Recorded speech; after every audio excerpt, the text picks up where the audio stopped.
Hi hello friends Tamil viewers. இன்னைக்கு நம்ம என்ன டாபிக் பத்தி பேச போறோம்னா நம்ம சோசியல் மீடியாஸ்ல நிறைய மீம்ஸ் பார்த்திருப்போம். நிறைய மீம்ஸ் லைக் பண்ணியிருப்போம், ஃப்ரெண்ட்ஸுக்கு ஷேர் பண்ணியிருப்போம், மீம்ஸ் பார்த்து நல்லா என்ஜாய் பண்ணி சிரிச்சிருப்போம். இப்போ அந்த மீம்ஸை பத்தி தான் இன்னைக்கு பார்க்க போறோம்.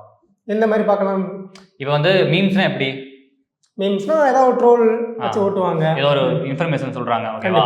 நிறைய மூவிஸை பத்தி இன்ஸ்டாகிராம்ல நிறைய மீம்ஸ் வரும், பார்த்திருக்கியா? எந்த மாதிரி சொல்றதுலயும் மூவிஸை கலாய்க்கிற மாதிரியா இருக்கட்டும், இல்ல கேரக்டரை டிஃபைன் பண்ற விதமா இருக்கட்டும், இல்லைன்னா ஸ்டோரியோட கதை இருக்கும்ல, படத்தோட கதை, அதை கொஞ்சம் ட்ரோல் பண்ற மாதிரியான மீம்ஸ் எல்லாம் பார்த்துருக்கோம். போச்சு ஒன்லைன்ல ஸ்டோரி படத்தையே முடிச்சு விடுற மாதிரி மீம்ஸ் தான் பார்க்க போறோம். கண்டிப்பா பார்த்துடலாமா?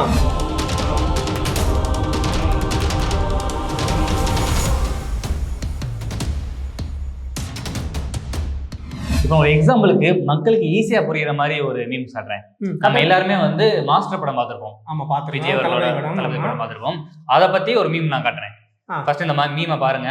இந்த மீம்ல என்ன சொல்ல வராங்கன்னா, லெட்ஸ் கில் ஹிம் அப்படியே அந்த அரசியல்வாதிகள் சொல்றாங்க. பக்கத்துல இருக்கவங்க ஓகேன்றான். ஆக்சுவலா இந்த படத்தோட கதை என்னன்னா, ஸ்டார்டிங்ல விஜய் சேதுபதி கொல்ல மாட்டாங்க. ஆமா, கொல்ல வேணாம், அவனை விட்டுட்டு போயிடுவாங்க. அதெல்லாம் என்ன நடக்கும்னா, விஜய் சேதுபதி வளர்ந்து வரும்போது ஒரு பெரிய கேங்ஸ்டரா மாறிடுவாரு. அவர் ஜெயிலே கொஞ்சம் ட்ரக்ஸா யூஸ் பண்ணுவாரு, சின்ன பசங்களுக்கு யூஸ் பண்ணுவாரு.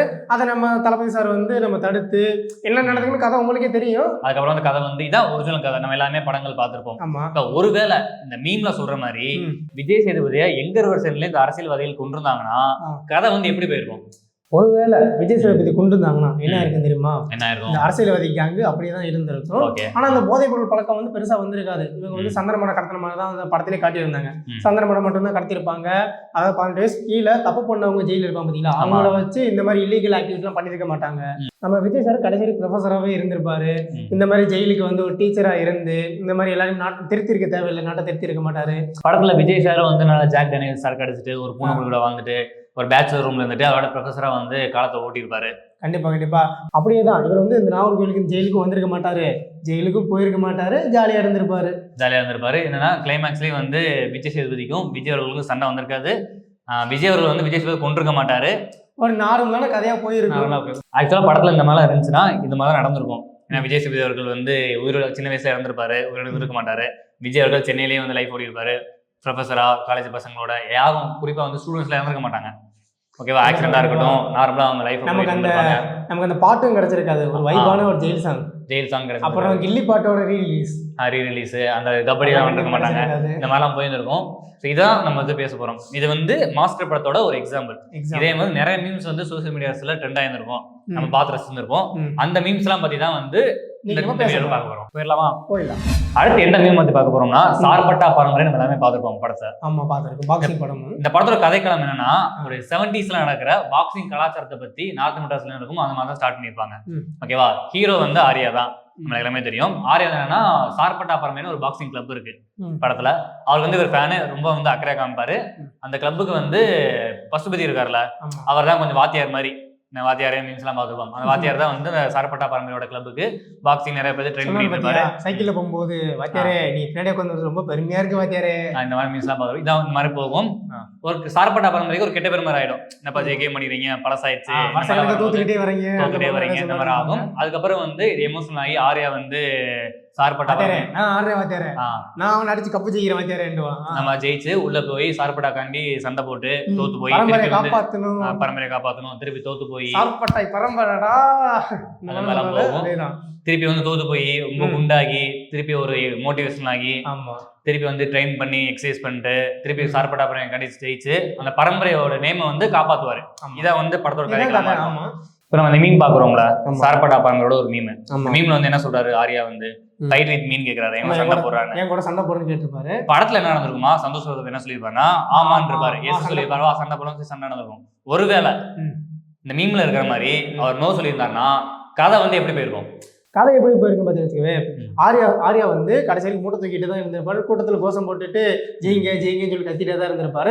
சார்பட்டா பரம்பரையும் கடைசி வரைக்கும் ஜெயிச்சிருக்காது. வாத்தியார் என்ன பண்ணிருப்பாரு பார்த்தியா, கடைசியில் துள்ள தூக்கி போட்டு கடைசியா ஒரே ஒரு ஆட்டம் முடிஞ்சா ஜெயிச்சுப்பாருன்னு சொல்லிட்டு 2 பேர் பெரிய மோதல்ல வந்திருக்காங்க. ஆனா கபிலன் சண்டை போடாம இவரு போய் சண்டை போட்டுதுன்னா கண்டிப்பா தோத்துருப்பாங்க. வேம்புலி ஜெயிச்சிருப்பாரு. சார்பட்டா பரம்பரை கடைசி வரைக்கும் ஜெயிச்சிருக்காது. கடைசியில பார்த்தோம்னா சார்பட்டா பரம்பரையோட அந்த மானமே போயிருந்திருக்கும். ஆர்யா நார்மலா போயிருப்பாரு. கடைசியில அந்த சார்பட்டா பரம்பரையே இல்லாம கூட போயிருக்க வாய்ப்புகள் இருக்கும். இதுக்கப்புறமா ஆரியாவோட லைஃப் எப்படி இருக்கும் பாத்தீங்கன்னா, இப்ப போல கல்யாணம் பண்ணி வச்சிருப்பாங்க, ஆமா 2 குழந்தை, இப்ப போல வந்து பாக்ஸிங் எக்ஸசைஸ் சும்மா அவருக்கு ஏற்ற மாதிரி அவருக்குன்னு லைஃப் இருக்கும், 4 பேர் உங்க அம்மா கூட இந்த மாதிரி லைஃப் இருக்கும். ஏரியாவுக்குள்ளேயே முடிஞ்சு படம் வந்து ஒண்ணுமே இல்லாம போயிருக்கும், முடிச்சுட்டு இருப்பாங்க, படத்தை முடிச்சு விட்டுருப்பாங்க. அடுத்து நம்ம எந்த மீமை பத்தி ரிவ்யூ பண்ண போறோம்? ராட்சசன் ஒரு சைக்கோ த்ரில்லரான ஒரு படம், தமிழ்நாட்டே ஒரு புரட்டி போற படம்னு சொல்லலாம். ஆக்சுவலா ராட்சசன் படத்தோட கதைக்களம் என்னன்னு தெரியுமா? தெரியுமே. என்னது? அது என்ன, விஷ்ணுவிஸ்ல வந்து ஃபர்ஸ்ட் வந்து ஒரு டைரக்டரா தான் ஆகணும்னு ஆசைப்பட்டிருப்பாரு. நிறைய கதை எழுதுவாரு, நிறைய ஸ்டோரிஸ் எழுதுவாரு, இந்த psycho thrilling story, love story, fight story, இந்த மாதிரி நிறைய எழுதுவாரு. இவருக்கு அந்த ஆசை தான் இருந்திருக்கும். ஆனா ஃபேமிலி ப்ரெஷர்னால இவங்க மாமா மூலியமா என்ன பண்ணுறா, போலீஸ்ல சேர்ந்திருப்பாரு. போலீஸ்ல சேர்ந்ததுக்கு அப்புறம் வந்து நிறைய கேஸ் எல்லாம் கொடுத்து ஹேண்டில் பண்ண சொல்லியிருக்காங்க. அதுல மெயினா வந்து இந்த கண்டுபிடிக்கிற மாதிரி கேஸ் எல்லாம் வந்து இந்த காணாம பொருட்கள் கண்டுபிடிக்கிறது, குழந்தைகள் காணாம அந்த மாதிரி தேடி எழுதி கேசஸ் எல்லாம் இவருக்கு நிறைய வந்திருக்கும். அதுல ஒரு கேஸ் தான் இந்த மாதிரி ஒன்று வந்திருக்கும். அதாவது குழந்தைகள்லாம் கடத்திட்டு போய் கொண்டுடுறாங்க, சைக்கோ தனமான ஒரு கேஸ் தான் வந்திருக்கும். அதில் பார்த்தீங்கன்னா கிஃப்ட் எல்லாம் வைப்பாங்க, அந்த கிஃப்ட் உள்ள பொம்மை தலைலாம் இருந்து பார்த்தீங்கன்னா தலையில் ஆணி அடித்த மாதிரி, கண்ணு வெட்டின மாதிரி. ஸ்டார்டிங் என்ன நினைச்சிருப்பாங்கன்னா, சரி பொண்ணுங்களாம் கடத்திட்டு போறானே, இவங்க வந்து ஒரு காம பிசாசா இருந்துட்டு போகணும் அந்த மாதிரிலாம் சொல்லிட்டு நிறைய பேர் வந்து யோசிக்க ஆரம்பிச்சிட்டாங்க. நிறைய இன்வெஸ்டிகேஷன் நிறைய போக ஆரம்பிச்சாச்சு. விஷ்ணு விஷால் வந்து இந்த இன்வெஸ்டிகேஷன் தீவிரம் போயிட்டு இருக்குமா, அப்பதான் வந்து இந்த சைக்கோ கில்லரோட ஃப்ளாஷ்பேக் வந்து பார்ப்பாங்க. அதாவது இந்த கில்லரோட அம்மா பார்த்தீங்கன்னா ஒரு மெஜிஷியன். அதாவது எல்லா ஸ்கூல் ஆனிவர்சரிக்கும் போயிட்டு மெஜிஷியன் பண்ணி காட்டுவாங்க. நிறைய பேர் புகழ் எல்லாமே வாங்கிட்டு தான் இருந்தாங்க, சந்தோஷமா தான் இருந்தாங்க. இவங்களுக்கு ஒரு பையன் ஒருத்தர் இருப்பாரு. அதாவது தோற்றத்தில் வந்து கொஞ்சம் அசிங்கமா, அதாவது தோல் எல்லாம் சுருங்கி போன மாதிரி, வெள்ளை முடி விழுந்த மாதிரி, அதாவது வயது அதாவது ஏஜ்டு பர்சன் மாதிரியே இருந்திருப்பான். சரியா? அப்போ என்ன பண்ணுறாங்க, ஸ்கூல்ல போகும்போது நிறைய பேர் கிண்டல் அடிச்சிருக்காங்க, நிறைய பேர் கேலிலாம் பண்ணியிருக்காங்க. அப்படி இருந்துமே ஒரு பொண்ணு வந்து இவனுக்கு ஒரு ஓரளவு சப்போர்ட்டாக இருக்கும், ஒரு ஃப்ரெண்டா, ஒரு கைண்ட்லியா, ஒரு நல்ல சப்போர்ட்டாக இருந்திருக்கும். அந்த டயத்துல தான் என்ன ஆகும்னா, இந்த பையனுக்கு வந்து இந்த பொண்ணு மேலே ஒரு சின்னதாக லவ் வந்திருக்கும். அதை போய் வந்து ப்ரப்போஸ் பண்ணியிருப்பான். அந்த பொண்ணு சொல்லுவார், அந்த பொண்ணு என்ன சொல்லணும், உனக்கு இந்த மாதிரி டிசீஸ் இருக்குது, அதனால உன்னை நான் கல்யாணம் பண்ணேன்னா என்னால் வாழ முடியாத மாதிரி சொல்லியிருக்கேன். இது ரொம்ப மனசுடைஞ்சு போய் வீட்டில் வந்து சண்டையெல்லாம் நிறைய போட ஆரம்பிச்சிட்டான். அவங்க அம்மாவை பிடிச்சிட்டு ரொம்ப அழுக ஆரம்பிச்சிட்டான். இதுக்கப்புறம் நான் சொல்லுவா, ரொம்ப மன வருத்தப்பட்டானா, இதெல்லாம் அவங்க அம்மாவால பார்க்க முடியல. இதனால அவங்க அம்மா என்ன தெரியுமா சொல்லியிருப்பாங்க, அந்த பொண்ணு வந்து நம்ம வீட்டுக்கு கூப்பிடுறா, ஒரு டின்னர் கூப்பிடுறான்னு இருப்பாங்க. அந்த பொண்ணு நம்பி வந்து வீட்டுக்கு வரும், அழுதுகிட்டே வீட்டுக்கு வந்துடும்னா இவங்க அம்மா கொஞ்சம் ஆறுதல் சொல்லிட்டு தூங்க வச்சிருப்பான். ஆனால் கடைசி இந்த பொண்ணு என்ன பண்ணுன்னா, சரி இவனை நம்ம ரொம்ப ஹேட் பண்ணிட்டோமே அப்படின்னு சொல்லிட்டு இந்த பொண்ணு வீட்டுக்கு வந்துடும். இவங்க அம்மா பார்த்துட்டு பேசிட்டு எல்லாமே இருப்பாங்க. இவங்க கடைசியில் அவங்க அம்மா என்னன்னா ஒரு கோவம் வந்துடும், நம்ம பையனை இந்த மாதிரி பண்ண, அந்த பொண்ணு ஏதாச்சும் பண்ணணும்னு சொல்லிட்டு முதல் கில் பண்ணிடுவாங்க, கொலை பண்ணிடுவாங்க. அப்பதான் பெரிய கேஸ் ஆகி போலீஸ் வந்து உங்க 2 அரெஸ்ட் பண்ணிட்டு அவங்க அம்மா வந்து அரெஸ்ட் பண்ணிட்டு போயிடுவாங்க. அரெஸ்ட் பண்ணிட்டு போனதுக்கு அப்புறம் தான் வந்து அவங்க அம்மா வந்து உடல்நிலை சரியில்லாம போலீஸ் ஸ்டேஷன் இறந்துருவாங்க. இந்த பையன் வந்து இந்த 2 ப்ரெஷருமே தாங்க முடியாம ஒரு சைக்கோ மாதிரி வரான். சைக்கோ மாதிரி வந்துட்டு இவங்க அம்மா மாதிரி மெஜிஷியன் மாதிரி இருந்துக்கிட்டு ஒவ்வொரு ஸ்கூல்லையும் போயிட்டு ஆனிவர்சரியில் போயிட்டு ஏதாவது ஒரு பொண்ணை இம்ப்ரெஸ் பண்ணி அந்த பொண்ணை டெய்லி நான் உன்னை கிஃப்ட் தரேன், என் கூட வந்துரு அப்படின்னு சொல்லிட்டு கூட்டு போய் இந்த மாதிரி ஹராஸ்மெண்ட் பண்ணி கொண்டுருவான்.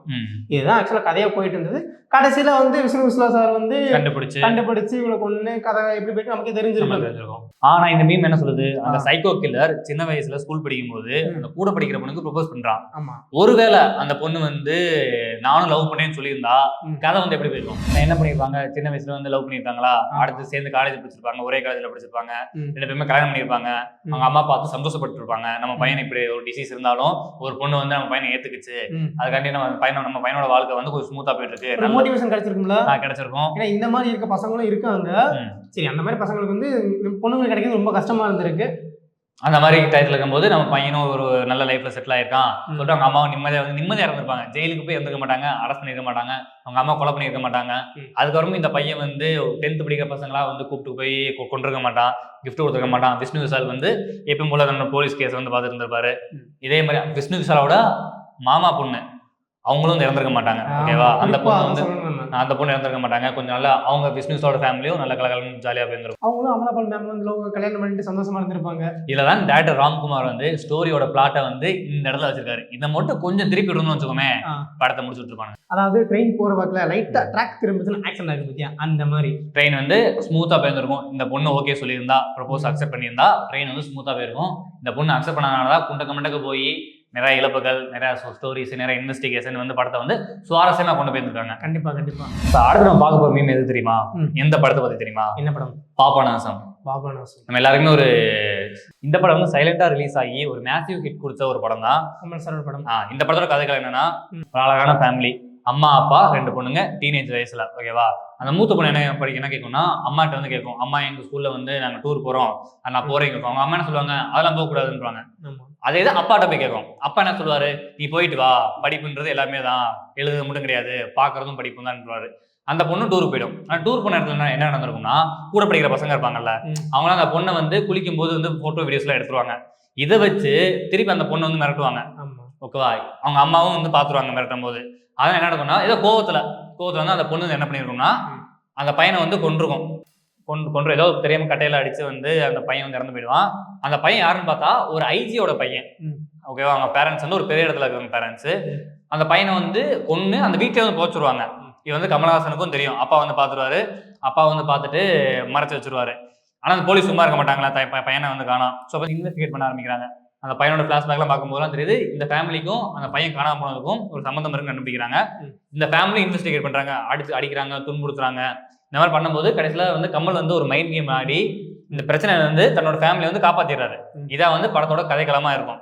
இந்த மீம் என்ன சொல்லுதுன்னா, அந்த பொண்ணு டூருக்கு பர்மிஷன் கேட்கும்ல பேரண்ட்ஸ்ட, ஒருவேளை அவங்க அப்பா வந்து நீ டூர் போகாதுன்னு சொல்லியிருந்தாருன்னா எப்படி போயிருந்திருக்கும்? கமல் சார் சொல்லியிருந்தாருன்னா இந்த பொண்ணு கேம்புக்கு போயிருக்காது, இந்த மாதிரி அசம்பவம் நடந்திருக்காது, அந்த பையனும் செத்துருக்க மாட்டான், அவங்க அம்மா அப்பாவுக்கும் ஒன்றும் பிரச்சனை இருக்காது. இவர் வந்து கமலஹாசன் போல கஞ்சத்தனம் பண்ணிட்டு ஊர்ல வந்து எப்பெல்லாம் காசை மிச்சம் பண்ணலாம்னு சொல்லிட்டு கதைகள் வந்து அப்படியே போயிருக்கும். ஒரு ஃபேமிலி டூரு, கோயில் போயிட்டு வருது, அந்த 4 பேருக்குள்ள லைஃப் வந்து அந்த வீட்டுக்குள்ளேயே முடிஞ்சிருக்கும். ஆனா நம்ம ஒன்று குறிப்பா பார்க்கணும். என்ன, அதாவது இவர் நோன்னு சொன்னதுனால என்ன ஆயிருக்குன்னா, கமல் சொல்ற அந்த மைண்ட் கேம் எப்படி விளையாண்டு பண்ண நம்ம மிஸ் பண்ணியிருப்போம்.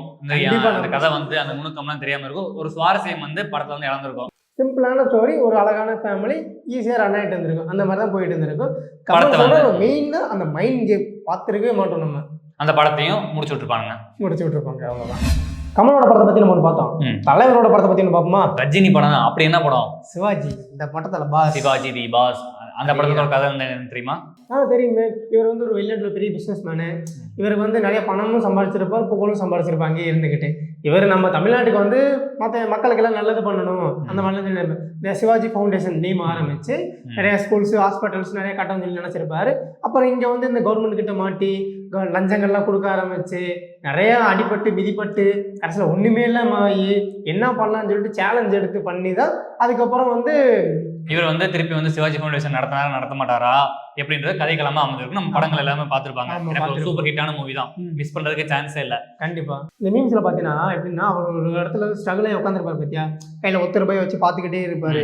நெக்ஸ்ட் என்ன பண்ணலாம் பாத்துக்கிட்டே இருப்பாரு. வந்து விவேக் சார் வந்து ஒரு ஐடியா தருவாரு, நீ பேசாம அமெரிக்காவே போயிரு, அங்க போய் நீ பிசினஸே பாத்துக்க, இவங்க நீ மேரேஜ் பண்ணிக்க, அங்கேயே போய் நீ செட்டில் ஆயிரு அப்படின்னு சொல்லியிருப்பாரு. அதே மாதிரி வந்து ரஜினி சார் வந்து கேட்டுட்டு சரி ஓகே நான் போயிட்டு வரேன்னு சொல்லி டாடா கேட்டு போயிருந்தாருன்னா என்ன இருக்கும், திருப்பி வந்து வெளிநாட்டுல வேலை பார்த்துருப்பாரு, அவர் நல்லா சம்பாதிச்சிருப்பாரு. அவரோட அம்மா அப்பா அவருக்கு என்ன வரப்போம் ஒய்ஃபோ அவங்க ஃபேமிலி மட்டும் நல்லா செழிப்பா இருந்திருக்கும்.